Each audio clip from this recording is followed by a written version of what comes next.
Brother ఎక్కడి నుంచి వచ్చారు? విజయవాడ అన్న. ఏ ప్రాబ్లం మీద? ఐఫోన్ 13 ప్రో వైట్ షేడ్ వచ్చిందని చెప్పేసి వచ్చాం.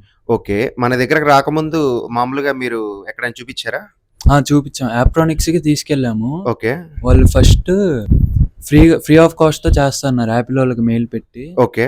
తర్వాత వాళ్ళు మొత్తం ముంబైకి కూడా పంపించారు డయాగ్నోసిస్ చేయడానికి. ఓకే. పంపించాక అక్కడ యుఎస్ వేరియంట్ కి వారంటీ ఉండదని చెప్పేసి మళ్ళీ వెనక్కి వచ్చింది. వెనక్కి తిరిగి అదే ఇండియాది అయితే అయ్యి ఉండేది. అయ్యి ఉండేది. అయితే మీకు మళ్ళీ డయాగ్నోస్ చేసేసి డిస్ప్లే మార్చుకోవాల్సింది, డబ్బులు పెట్టి అని చెప్పి చెప్పారు. అవును. ఓకే. మన దగ్గరకు వచ్చారు విజయవాడ నుంచి. ఓకే. ఇప్పుడు మీకు ప్రాబ్లం రెక్టిఫై అయిపోయిందా? అయిపోయింది. ఓకే. రీజనబుల్ అయిన ప్రైస్? రీజనబుల్. ఓకే. మీకు వర్క్ ఎంత సేపట్లో జరిగింది? 15-20 మినిట్స్ లో అయిపోయింది.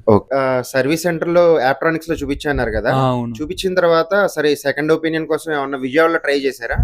ట్రై చేసాం. విజయవాడ ఎన్టీఆర్ కాంప్లెక్స్ దగ్గర అడిగాము. అక్కడ ప్రైస్ ఇక్కడ కన్నా ఆల్మోస్ట్ చాలా ఎక్కువ చెప్పారు. మళ్ళీ ట్రస్ట్ లేదని చెప్పి మా ఫ్రెండ్ షేర్ చేస్తే మీ పేజ్, అందుకని ఇక్కడికి వచ్చాం. ఓకే. ఓకే. విజయవాడలో అడిగారు, ఎన్టీఆర్ కాంప్లెక్స్ లో ప్రైస్ తేడా ఉంది, మళ్ళీ మీకు నమ్మకం లేక ఇక్కడ దాకా వచ్చారు. అవును. ఓకే. ఓకే. Thank you. నమ్మకంగా వచ్చినందుకు చేసి ఇచ్చాము. Thank you. రైట్.